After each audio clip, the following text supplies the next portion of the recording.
इसके बाद English portion देखें। इंग्लिश पोर्शन में फर्स्ट एमसीक्यू आपसे डायरेक्ट इनडायरेक्ट में पूछा है। He said I will arrive change into indirect speech. आपने इसको इनडायरेक्ट स्पीच में कन्वर्ट करना है। इसका इनडायरेक्ट स्पीच क्या है? He said that he would arrive the next day. Direct speech से जब आप इनडायरेक्ट स्पीच बनाते हैं तो आपने सबसे पहले कामास को रिमूव करना है। ये जो कामास यहाँ पे मौजूद है और यहाँ पर काम मौजूद है, इस कामास को आपने रिमूव करना है।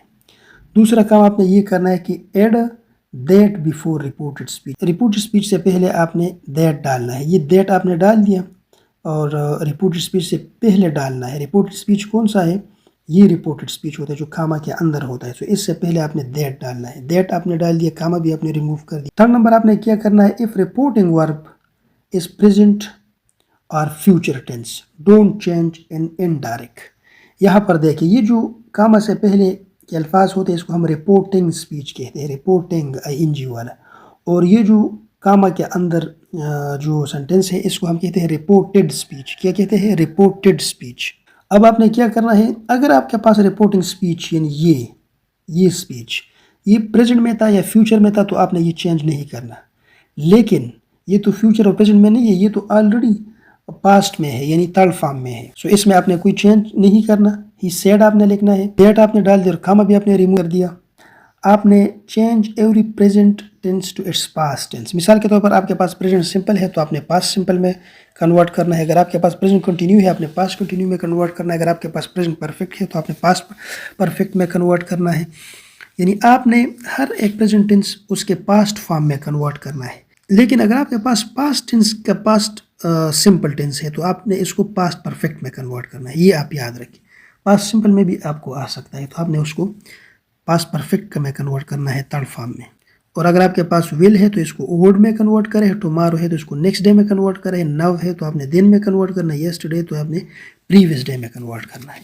अब आप इधर देखें, पहले आपने कामा रिमूव कर दिया, ठीक है। फिर ये जो आपके पास रिपोर्टेड स्पीच है इससे पहले आपने एड डाल दिया, ठीक है। फिर आपने विल रिमूव करके वुड में कन्वर्ट कर दिया और आपने नेक्स्ट डे टुमारो को आपने किस चीज़ में कन्वर्ट किया? नेक्स्ट डे में, ठीक है। तो ये आपके पास क्या बन गया? ये आपके पास इनडायरेक्ट फॉर्म इसका बन गया। नेक्स्ट देखिए, in the sentence to err is human, the subject complement is.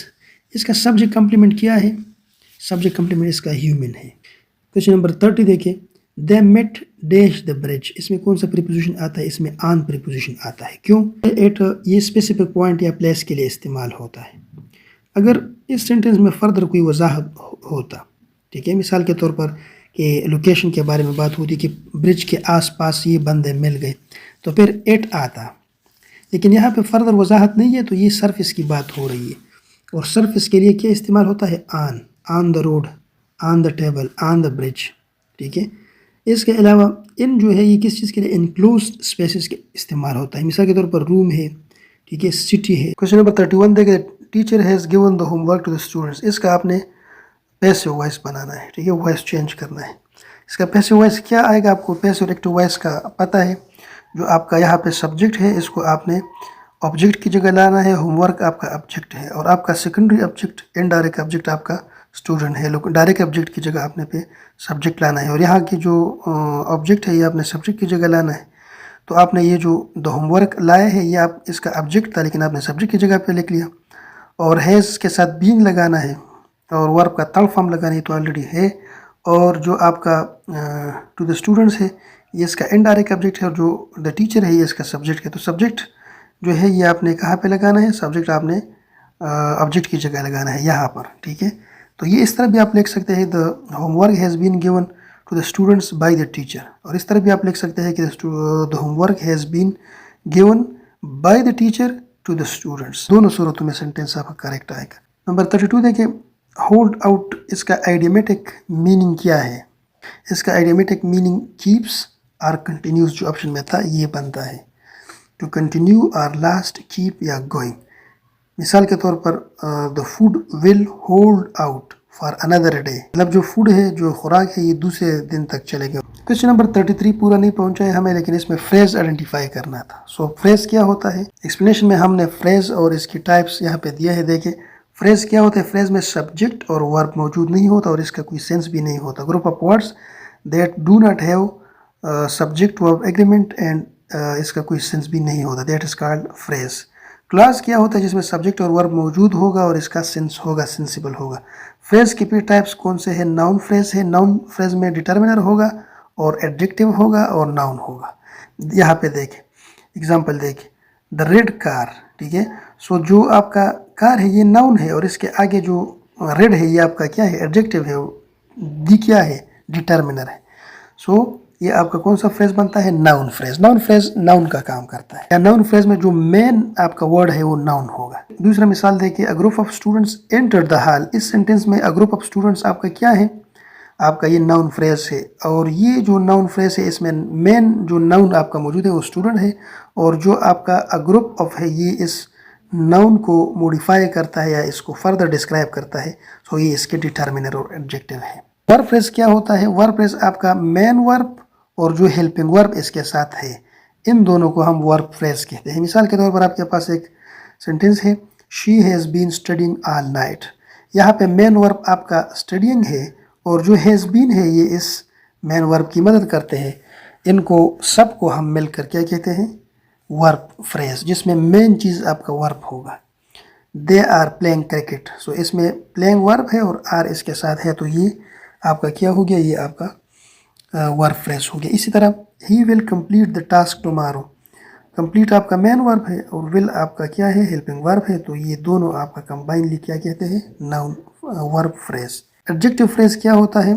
ये एडजेक्टिव का काम करता है, और एडजेक्टिव किस चीज़ को डिस्क्राइब करता है? नाउन। मिसाल के तौर पर the boy full of courage fought bravely. Boy है ये आपका क्या है? नाउन है ना, the boy. Full of courage इस बॉय को फर्दर डिस्क्राइब करता है, और फुल ऑफ करेज आपका क्या हो गया? ये आपका एडजेक्टिव फ्रेज हो गया। Adjective phrase group of word है जो एडजेक्टिव का काम करता है। फुल ऑफ करेज यहाँ पे एडजेक्टिव का काम करता है। इसी तरह शी वोर अ dress very beautiful in design.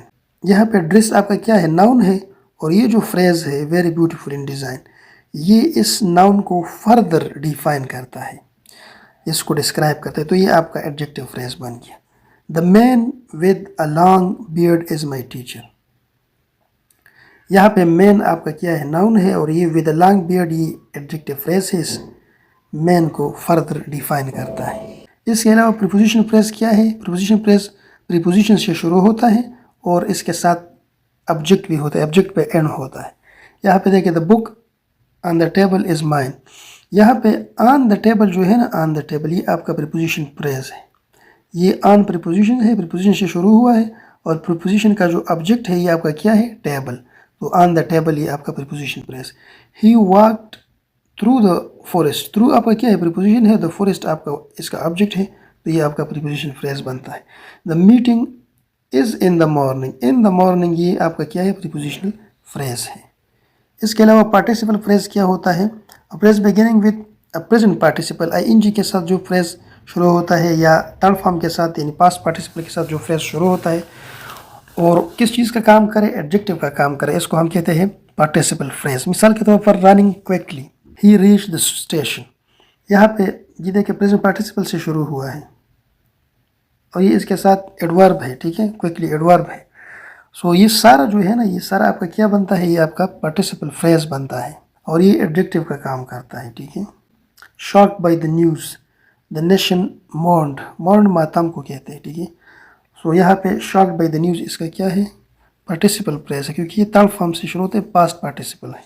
इसी तरह जेरेंट फ्रेज क्या होता है? जेरेंट फ्रेज असल में gerund ING form the verb को कहते हैं, और जब इसके साथ अपना ऑब्जेक्ट भी होगा और नाउन का काम करेगा तो इसको हम जेरेंट फ्रेज कहते हैं।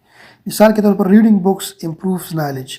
रीडिंग जो है ये आपका जेरेंट है, ठीक है, और रीडिंग बुक्स जो है ये आपका जेरेंट फ्रेज है। जेरेंट फ्रेज में आपका मेन चीज़ जेरेंट होगा, और ये किस चीज़ का काम करता है? ये नाउन का काम करता है। Reading books improves knowledge. Reading आपका जेरेंट है और बुक्स आपका ऑब्जेक्ट ऑफ द जेरेंट है, ठीक है। तो ये दोनों किस चीज़ का काम करता है? जेरेंट फ्रेज का। She enjoys playing the piano. Playing आपका जेरेंट है, द पियानो आपका इस जेरेंट का ऑब्जेक्ट है, तो ये सारा आपका क्या बनाता है? Geraint phrase. इन्फिनेटिव फ्रेज क्या होता है? टू और वर्ब का फर्स्ट फॉर्म, यानी फर्स्ट फॉर्म ऑफ वर्ब के आगे आप टू लगाए और इसके साथ अपना ऑब्जेक्ट या मॉडिफायर हो, तो और किसका काम करें? नाउन का, एडजेक्टिव का या एडवर्ब का, इसको हम इन्फिनेटिव फ्रेज कहते हैं। मिसाल के तौर पर she went to the library to study history. ठीक है, सो ये जो टू स्टडी है, ये टू स्टडी आपका इन्फिनेटिव है और हिस्ट्री इसका मॉडिफायर या ऑब्जेक्ट है। ये सारा टू स्टडी हिस्ट्री ये आपका क्या बनता है, infinitive phrase. His dream is to become a civilian servant, ये आपका क्या बनता है, ये आपका इन्फिनेटिव फ्रेज बनता है। इन्फिनेटिव फ्रेज नाउन का काम भी करता है, जिस तरह मैंने आपको बताया she likes to read books, यहाँ पे ये नाउन का काम करता है। He has a book to read, ये एडजेक्टिव का काम करता है। इसके अलावा शी केम टू स्टडी, यहाँ पर ये किस चीज़ का काम करता है, एडवर्ब का काम करता है, क्योंकि ये हमें क्या बताता है, पर्पस ऑफ कमिंग बताता है। एडवर्ब ऑफ पर्पस आपने सुना होगा, एडवर्ब में मुख्तलिफ types, adverb of time, adverb of purpose, adverb of reason, adverb of cause. Question number 34 देखिए, आइडेंटिफाई द जेरंड को आइडेंटिफाई करें। मैंने आपको अभी बताया था जेरंड क्या है, वर्ब के फर्स्ट फॉर्म के साथ इंजी लगाए दैट इज जेरंड और नाउन का काम करे। मिसाल के तौर पर running is my favourite habit, यहाँ पे रनिंग क्या है, ये आपका इंजी फॉर्म ऑफ द वर्ब है और यहाँ पे ये नाउन का काम करता है, सो ये आपका जेरंड है। I like swimming in the pool, swimming यहाँ पे किस चीज़ का काम करता है, ये मेन वर्ब नहीं है, मेन वर्ब लाइक है। स्विमिंग आपका इज़ अ जेरंड काम करता है। और मैंने बताया इन्फिनेटिव क्या होता है, टू प्लस वर्ब का फर्स्ट फॉर्म, ये इन्फिनेटिव होता है।